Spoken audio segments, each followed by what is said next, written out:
ब्रह्म पुराण श्राद्ध कल्प का वर्णन। मुनियों ने कहा, भगवान, आप श्राद्ध कल्प का विस्तार पूर्वक वर्णन कीजिए।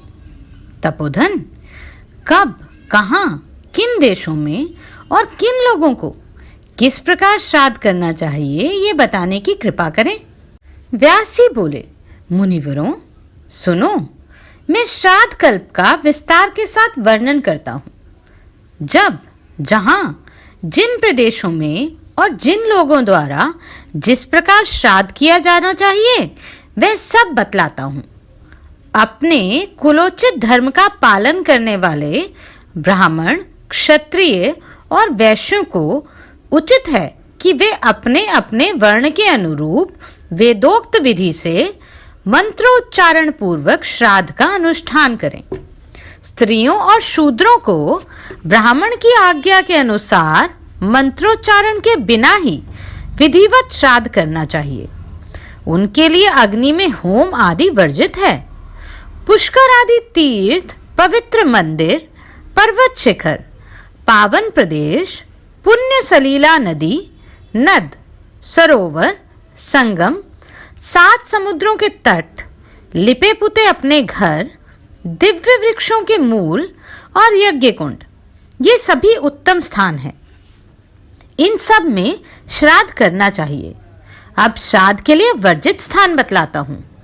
किरात अर्थात किलात, कलिंग अर्थात उड़ीसा, कोंकण, कृमि, दर्शान, कुमार, तनगढ़, कृत, सिंधु नदी का उत्तर तट, नर्मदा का दक्षिण तट और करतोया का पूर्व तट, इन प्रदेशों में श्राद्ध नहीं करना चाहिए।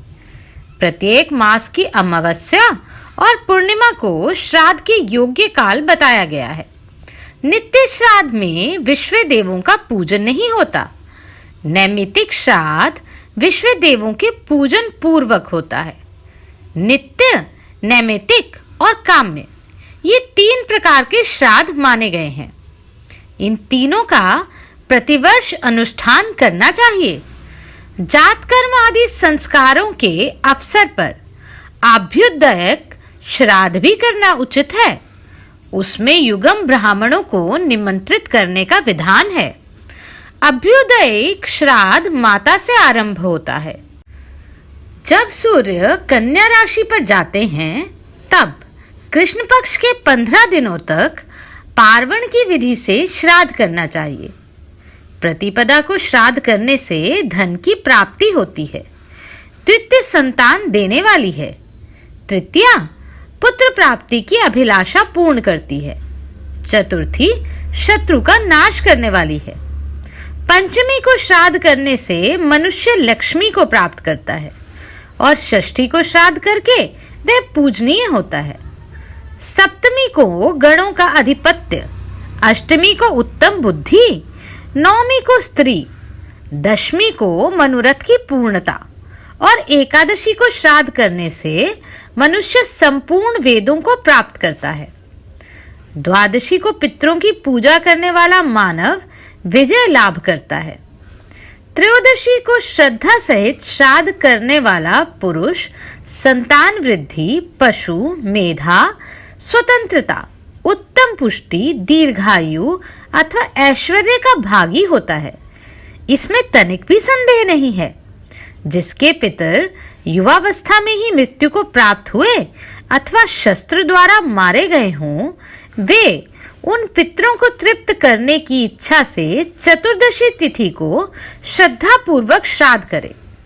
जो पुरुष पवित्र होकर अमावस्या को यत्न पूर्वक श्राद्ध करता है वह संपूर्ण कामनाओं तथा अक्षय स्वर्ग को प्राप्त करता है। मुनिवरों, अब पितरों की प्रसन्नता के लिए जो जो वस्तु देनी चाहिए उसका वर्णन सुनो।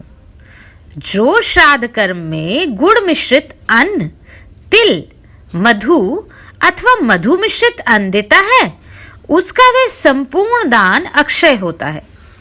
पितृ कहते हैं, क्या हमारे कुल में ऐसा कोई मनुष्य नहीं जो हमें जलांजलि देगा? वर्षा में और मघा नक्षत्र में हमको मधु मिश्रित खीर अर्पण करेगा। मनुष्यों को बहुत से पुत्रों की अभिलाषा करनी चाहिए। यदि उनमें से एक भी गया चला जाए अथवा कन्या का विवाह करे या नील वृक्ष का उत्सर्ग करे तो पितरों को पूर्ण तृप्ति और उत्तम गति प्राप्त हो। कृतिका नक्षत्र में पितरों की पूजा करने वाला मानव स्वर्गलोक को प्राप्त होता है। संतान की इच्छा रखने वाला पुरुष रोहिणी में श्राद्ध करे। मृगशिरा में श्राद्ध करने से मनुष्य तेजस्वी होता है। आद्रा में शौर्य और पुनर्वसु में स्त्री को प्राप्ति होती है। पुष्य में अक्षय धन, आश्लेषा में उत्तम आयु, मघा में संतान और पुष्टि तथा पूर्वा फागुनी में सौभाग्य की प्राप्ति होती है। उत्तरा फागुनी में श्राद्ध करने वाला मनुष्य संतानवान और श्रेष्ठ होता है। हस्त नक्षत्र में श्राद्ध करने से शास्त्र ज्ञान में श्रेष्ठता प्राप्त होती है। चित्रा में रूप, तेज और संतति मिलती है।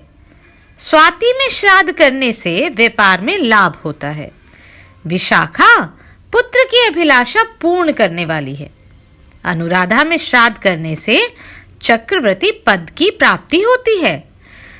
ज्येष्ठा में श्राद्ध से प्रभुत्व प्राप्त होता है। मूल में श्राद्ध करने वाला पुरुष उत्तम आरोग्य लाभ प्राप्त करता है। पूर्वा आषाढ़ नक्षत्र में यश की प्राप्ति होती है। उत्तरा आषाढ़ में श्राद्ध से शोक दूर होता है। श्रवण में श्राद्ध के अनुष्ठान से शुभ लोक प्राप्त होते हैं। घनिष्ठा में श्राद्ध से अधिक धन का लाभ होता है। अभिजीत में श्राद्ध से वेदों की विद्वता प्राप्त होती है। शतभिषा में पितरों की पूजा करने से वैद्य के कार्य में सिद्धि प्राप्त होती है। पूर्वा भाद्रपदा में श्राद्ध से भेड़ और बकरी तथा उत्तरा भाद्रपदा में गौएं प्राप्त होती हैं। रेवती में श्राद्ध का अनुष्ठान करने से जस्ता आदि धातुओं की तथा अश्वनी में घोड़ों की प्राप्ति होती है। भरणी नक्षत्र में श्राद्ध करने वाला पुरुष उत्तम आयु प्राप्त करता है। तत्वज्ञ पुरुष उक्त नक्षत्रों में श्राद्ध करने पर ऐसे ही फलों के भागी होते हैं। अतः अक्षय फल की इच्छा रखने वाले पुरुषों को कन्या राशि पर सूर्य के रहते उक्त नक्षत्रों में काम्य श्राद्ध का अनुष्ठान अवश्य करना चाहिए। सूर्य के कन्या राशि पर स्थित रहते हुए मनुष्य जिन जिन कामनाओं का चिंतन करते हुए श्राद्ध करते हैं उन सब को प्राप्त कर लेते हैं। जब सूर्य कन्या राशि पर स्थित हो तब नांदीमुख पितरों का भी श्राद्ध करना चाहिए, क्योंकि उस समय सभी पितर पिंड पाने की इच्छा रखते हैं। जो राजसूय और अश्वमेध यज्ञों का दुर्लभ फल प्राप्त करना चाहता है उसे कन्या राशि पर सूर्य के रहते जल, शाक और मूल आदि से भी पितरों की पूजा अवश्य करनी चाहिए। उत्तरा फागुनी और हस्त नक्षत्रों पर सूर्यदेव के स्थित रहते जो भक्ति पूर्वक पितरों का पूजन करता है उसका स्वर्गलोक में निवास होता है। उस समय यमराज की आज्ञा से पितरों की पूरी तब तक खाली रहती है जब तक कि सूर्य वृश्चिक राशि पर मौजूद रहते हैं। वृश्चिक बीत जाने पर भी जब कोई श्राद्ध नहीं करता तब देवताओं सहित पितर मनुष्य को दुस्सह शाप देकर खेद पूर्वक लंबी सांस लेते हुए अपनी पुरी को लौट जाते हैं। अष्टका, मनवंतरा तथा अनवष्टका तिथियों को भी श्राद्ध करना चाहिए। वह मातृवर्ग से आरंभ होता है। ग्रहण, व्यतिपात, एक राशि पर सूर्य और चंद्रमा के संगम, जन्म नक्षत्र तथा ग्रह पीड़ा के अवसर पर पावर्ण श्राद्ध करने का विधान है। दोनों अयनों के आरंभ के दिन, दोनों विषुव योगों के आने पर तथा प्रत्येक संक्रांति के दिन विधि पूर्वक उत्तम श्राद्ध करना चाहिए। इन दिनों में पिंडदान को छोड़कर शेष सभी श्राद्ध संबंधी कार्य करने चाहिए। वैशाख की शुक्ला तृतीया और कार्तिक की शुक्ला नवमी को संक्रांति की विधि से श्राद्ध करना उचित है। भादों की त्रयोदशी और माघ की अमावस्या को खीर से श्राद्ध करना चाहिए। जब कोई वेदवेता एवं अग्निहोत्री क्षोत्रिय ब्राह्मण घर पर पधारे, तब उस एक ब्राह्मण के लिए विधि पूर्वक उत्तम श्राद्ध संपन्न करना चाहिए। जिस दिन साधु पुरुषों द्वारा प्रशंसित श्राद्ध के योग्य कोई वस्तु प्राप्त हो जाए, उस दिन द्विजों को पावर्ण की विधि से श्राद्ध करना चाहिए। माता और पिता की मृत्यु के दिन प्रतिवर्ष एकोदिष्ट श्राद्ध करना चाहिए। यदि पिता के भाई अथवा अपने बड़े भाई की मृत्यु हो गई हो, तो उनके कोई पुत्र नहीं हो, तो उनके लिए भी निधन तिथि को प्रतिवर्ष एकोदिष्ट श्राद्ध करना उचित है। पावर्ण श्राद्ध में पहले विश्व देवों का आवाहन है और पूजन होता है, किंतु एकोदिष्ट में ऐसा नहीं होता। देव कार्य में 2 और पितृ कार्य में 3 ब्राह्मणों को निमंत्रित करना चाहिए, अथवा दोनों में एक एक ब्राह्मण को ही निमंत्रित करें। इसी प्रकार महामहु के श्राद्ध कार्यों में भी समझना चाहिए। जो हाल का मरा हो, उसके लिए सदा बाहर जल के समीप पृथ्वी पर तिल और कुश सहित पिंड और जल देना चाहिए। मृत्यु के तीसरे दिन प्रेत का अस्थि चयन करना उचित है। घर में किसी की मृत्यु होने पर ब्राह्मण 10 दिनों में, क्षत्रिय 12 दिनों में, वैश्य 15 दिनों में और शूद्र 1 मास में शुद्ध होता है। सूतक निवृत्त हो जाने पर घर में एकोदिष्ट श्राद्ध करना बताया गया है। 12वें दिन 1 मास पर, फिर 1.5 मास पर तथा उसके बाद प्रति मास 1 वर्ष तक श्राद्ध करना चाहिए। वर्ष बीतने पर सपिंडीकरण श्राद्ध करना उचित है। सपिंडीकरण हो जाने पर उसके लिए पावर्ण श्राद्ध का विधान है। सपिंडीकरण के बाद मृत व्यक्ति प्रेत भाव से मुक्त होकर पितरों के स्वरूप को प्राप्त होते हैं। पितृ 2 प्रकार के होते हैं, अमूर्त और मूर्तिमान। नांदी मुख नाम वाले पितृ अमूर्त होते हैं और पावर्ण श्राद्ध के पितृ मूर्तिमान बताए गए हैं। एकोदिष्ट श्राद्ध ग्रहण करने वाले पितरों की प्रेत संज्ञा है। इस प्रकार पितरों के 3 भेद स्वीकार किए गए हैं।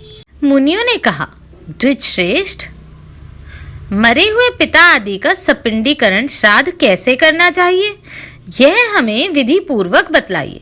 व्यास जी बोले, ब्राह्मणों, मैं सपिंडीकरण श्राद्ध की विधि बतलाता हूँ, सुनो। सपिंडीकरण श्राद्ध विश्व देवों की पूजा से रहित होता है। इसमें एक ही अर्घ्य और एक ही पवित्र का विधान है। अग्निकरण और आवाहन की क्रिया भी इसमें नहीं होती। सपिंडीकरण में अपसव्य होकर अयुग्म ब्राह्मण को भोजन कराना चाहिए। इसमें जो विशेष क्रिया है उसका वर्णन करता हूँ, एकाग्रचित होकर सुनो। सपिंडीकरण में तिल, चंदन और जल से युक्त 4 पात्र होते हैं। उनमें से 3 तो पितरों के लिए रखे और 1 प्रेत के लिए। प्रेत के पात्र से अर्घ जल लेकर ये सामाना समनसः इत्यादि मंत्र का जप करते हुए पितरों के 3 पात्रों में छोड़ना चाहिए। शेष कार्य अन्य श्राद्धों की भांति करना चाहिए। स्त्रियों के लिए भी इसी प्रकार एकोदिष्ट का विधान है। यदि पुत्र ना हो तो स्त्रियों का सपिंडीकरण नहीं होता। पुरुषों को उचित है कि वे स्त्रियों के लिए भी प्रतिवर्ष उनकी मृत्यु तिथि को एकोदिष्ट श्राद्ध करें। पुत्र के अभाव में सपिंड और सपिंड के अभाव में सहोदक इस विधि को पूर्ण करें।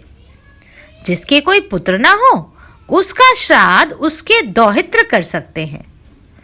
पुत्रिका विधि से ब्याही हुई कन्या के पुत्र तो अपने नाना आदि का श्राद्ध करने के अधिकारी हैं ही। जिनकी दव्या मनुष्यायण संज्ञा है, ऐसे पुत्र नाना और बाबा दोनों का नैमित्तिक श्राद्धों में भी विधि पूर्वक पूजन कर सकते हैं। कोई भी ना हो तो स्त्रियां ही अपने पतियों का मंत्रोच्चारण किए बिना श्राद्ध कर सकती हैं। वे भी ना हो तो राजा मृतक के सजातीय मनुष्य द्वारा दाह आदि समस्त क्रियाएं पूर्ण कराएं, क्योंकि राजा सब वर्णों का बंधु होता है। ब्राह्मणों, सपिंडीकरण के बाद पिता के जो प्रपितामह हैं, वे लेप भाग भोजी पितरों की श्रेणी में चले जाते हैं। उन्हें पितृपिंड पाने का अधिकार नहीं होता। उनसे आरंभ करके 4 पीढ़ी ऊपर के पितर, जो अब तक पुत्र के लेप भाग का अन्न ग्रहण करते थे, उसके संबंध से रहित हो जाते हैं। अब उनको लेप भाग का अन्न पाने का अधिकार नहीं रहता। वे संबंधहीन अन्न का उपभोग करते हैं। पिता, पितामह और प्रपितामह, इन तीनों पुरुषों को पिंड का अधिकारी समझना चाहिए। इससे भिन्न अर्थात पितामह के पितामह से लेकर ऊपर के जो 3 पीढ़ी के पुरुष हैं, वे लेप भाग के अधिकारी हैं। इस प्रकार 6 से और 7वां यजमान सब मिलकर 7 पुरुषों का घनिष्ठ संबंध होता है, ऐसा मुनियों का कथन है। यह संबंध यजमान से लेकर ऊपर के लेप भाग भोजी पितरों तक माना जाता है। इनसे ऊपर के सभी पितर पूर्वज कहलाते हैं। पूर्वजों में से जो नरक में निवास करते हैं, जो पशु पक्षी की योनि में पड़े हैं तथा जो भूत आदि के रूप में स्थित हैं, उन सबको विधि पूर्वक श्राद्ध करने वाला यजमान तृप्त करता है। जिससे जिसकी तृप्ति होती है वह बतलाता हूं, सुनो। मनुष्य पृथ्वी पर जो अन्न बिखेरते हैं, उससे पिशाच योनि में पड़े हुए पितरों की तृप्ति होती है। स्नान के वस्त्र से जो जल पृथ्वी पर टपकता है, उससे वृक्ष योनि में पड़े हुए पितृ तृप्त होते हैं। नहाने पर अपने शरीर से जो जल के कण पृथ्वी पर गिरते हैं, उनसे उन पितरों की तृप्ति होती है जो देव भाव को प्राप्त हुए हैं।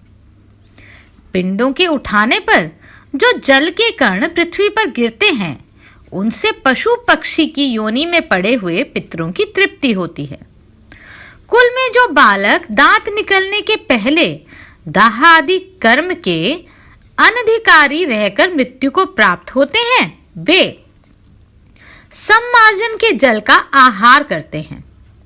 ब्राह्मण लोग भोजन करके जो हाथ मुंह धोते हैं और चरणों का प्रक्षालन करते हैं, उस जल से अन्य पितरों की तृप्ति होती है।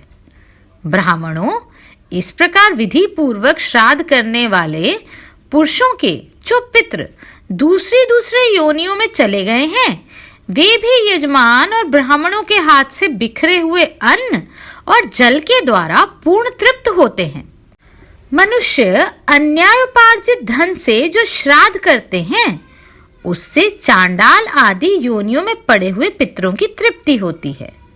इस प्रकार यहाँ श्राद्ध करने वाले भाई बंधुओं के द्वारा जो अन्न और जल पृथ्वी पर डाले जाते हैं, उनके द्वारा बहुत से पितृ तृप्त होते हैं।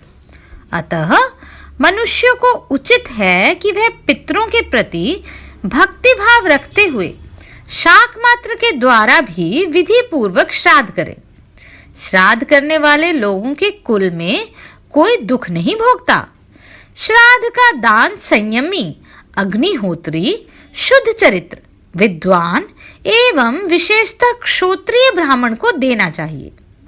तृणाचिकेत, त्रिमधु, त्रिसुपर्ण, षडंग वेता, माता पिता का भक्त, भांजा, सामवेद का ज्ञाता, ऋत्विक पुरोहित, आचार्य, उपाध्याय, मामा, श्वशुर, साला, संबंधी, मंडल ब्राह्मण का पाठ करने वाला, पुराणों का तत्वज्ञ, संकल्पहीन, संतोषी और प्रतिग्रह ना लेने वाला, ये श्राद्ध में सम्मिलित करने योग्य पंक्ति पावन ब्राह्मण हैं। ऊपर बताए हुए श्रेष्ठ द्विजों को देव यज्ञ अथवा श्राद्ध में एक दिन पहले ही निमंत्रण देना चाहिए। उसी समय से ब्राह्मणों तथा श्राद्धकर्ता को भी संयम से रहना चाहिए। जो श्राद्ध में दान देकर अथवा श्राद्ध में भोजन करके मैथुन करता है, उसके पितृ 1 मास तक वीर्य में शयन करते हैं। जो स्त्रीवास करके श्राद्ध करता अथवा श्राद्ध में भोजन करता है, उसके पितृ उसी के वीर्य और मूत्र का 1 मास तक आहार करते हैं। इसलिए विद्वान पुरुष को एक दिन पहले ही ब्राह्मणों के पास निमंत्रण भेजना चाहिए।